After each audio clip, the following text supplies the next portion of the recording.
こで、渋滞してて、その時に浜のあっちの方から人が走ってきて「津波が来ます」って言って走ってきたので、慌てて車をここで降りて、で子供も降ろして、で手を引いて小学校に向かって走って逃げました。その時は、はい、もう渋滞してたから、はい、人歩く方が早かったってことですよね。そうですそうですよね。ね、走ってきた人は。うん、なんかもうすごい勢いで走ってきたはい。ので、なんかでも前の車とかからもどんどん人が降りはい。てきていたので、私も一緒に降りて、で他の車に乗った保育所の子とかもはい。手を引いたりとか、はい。あと知り合いの子供とかもいはい。たので、みんなを連れながら小学校まで走りましたね。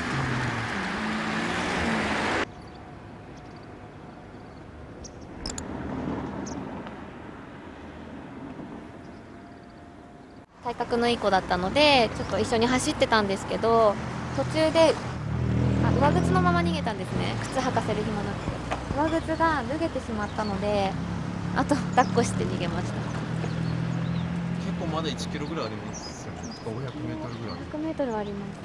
1キロ。で校舎までだと結構なんですよね。校庭入ってからも結構あるのでですね。この辺も人いっぱいでした。もう向かう人で。ここが大曲がり。そうですね。ここからこっちの方に。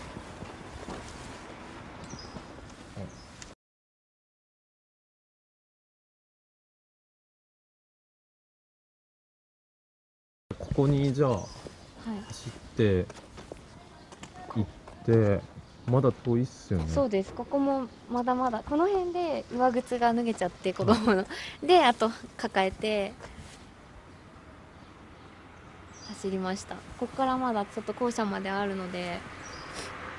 どっちの校舎に入ったんですか？あっちです。あ、奥の方の。はい。大体の人多分こっちに逃げたんだと思います。最初なんか体育館に避難してたようなんですけど、なんか津波が来るっていう情報があって、うん。あの教頭先生の判断で校舎の方にみんなを移動させたっていうなるほど。話は後から聞きました。ちょうどもう校舎の方に皆さん避難している時に私たち着いたので、すぐに校舎に入れてもらえて3階まで。走ってくみたいな感じなんですか？そそうですの階段ね。登るのも。でももう結構ゴミゴミで人がいっぱいだったので、あと子供も連れてたので、そうですね。でもちょっと急ぎながら行きましたけど、う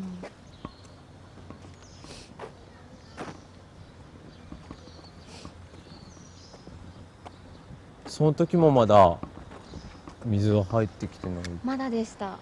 もう3階まで上がって少しして窓の外を見た時に水がどんどんどんどん入ってきてるのを見ましたね。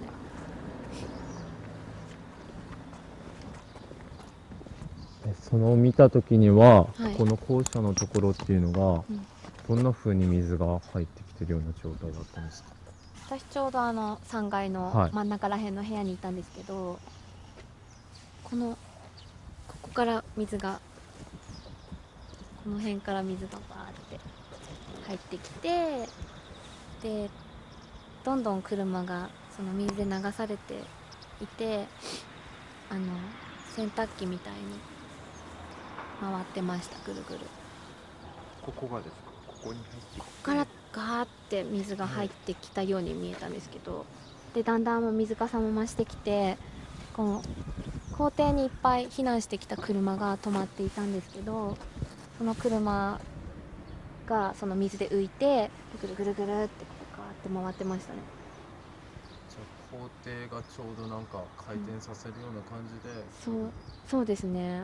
ちょうどこの四角っていうかこの空間をぐるぐるって車がそれ見た時渦巻いてました。どう思いました？なんか信じられなくて、で雪が降ってたんですね。その時寒くて、ですごい情景でしたね。なんか今でも信じられなくって、なんか映画の世界みたいな感じ、なんかの映画で見たなっていう感じの風景でしたね。その時音っていうのはなんかしまし音は特に覚えてないです。もう映像がすごい強烈すぎて音してたのかもしれないんですけど、まあ、校舎の中でもあったし、もうその映像だけがすごい強烈に残ってます。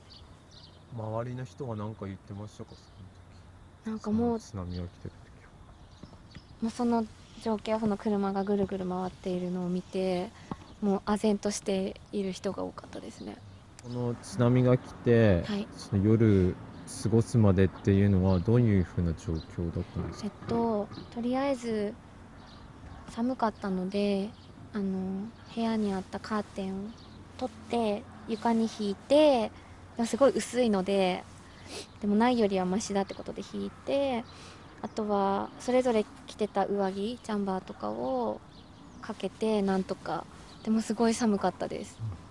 あとは小学生のジャージをあったジャージを勝手に持ってきて着せたりとか子供にしてましたね。一緒にいた人たちもみんはないそういう感じだったんですか？そうですね、まあ、子供には着せてみたいな感じで、ではい、もあの日寒かったですよね。すごい寒かったです。もうでもぎゅうぎゅう部屋がぎゅうぎゅうになるくらい人がいたので、身を寄せ合って丸くなって寝てましたみんな。でも地震が頻繁に来るので、余震が来るので何回も起きながら過ごしました、その夜は。じゃあ夜は横になれないような状態？そうですね、私はとりあえず子供たちを横にさせて、でもなんとかちょっと縮こまって寝てました。うん、なんかろうそくの明かりとかなんかそういうのはあったんですか？ろうそくが何本かずつ配られて、でそれをつけていましたね。でも地震が来るのでそれ倒れたら危ないじゃないですか、なのでちょっと気をつけながらですね。ちなみに水とか食料っていうのはそはい、の日はもらえたんですか？その日はなかったです。なくて、次の日の朝に私たまたま車にあった飴を持ってたカバンにガッて入れてたので、それを子供たちに子供優先にあげて、とりあえずちょっと気持ちだけでもってことで、あと午後になってかな、ちょっとお菓子とかが来たと思います。うん、食べ物普通に食べれたのはいつぐらいになるんですか？普通に食べれたのは初めて食べた。いつだろう。でも2日目の夜に近くのホットモットさんからの差し入れで白いご飯、これくらいのに入った白いご飯を50人くらいで分けて食べました。これくらいずつ。あ、じゃあ一口ずつ本当に一口もないくらい。でもそれがすごい美味しかったのを覚えてます。ここで校舎のあそこに登って見た時とか、はい、その後っていうのはなんかどういうような気持ちなんですかね？ほっとしたものなんですか？なんかとりあえずまだ保育所の子たちが手元にいたので、その子たちを親元に返すまでは気が抜けなくって、で自分の家族とかもどうなっているか連絡も取れない状態だったんですけど、でもとりあえずその手元の子たちが親元に帰るまではなんかそっちで頭がいっぱいでしたね。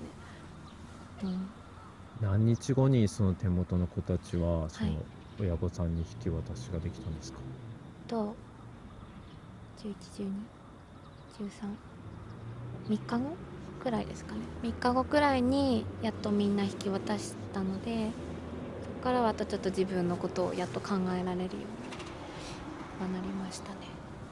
振り返るとあの日のその保育所からうん、小学校っていうのはうん、どういう体験として今その工藤さん自身で捉えられてるんですか？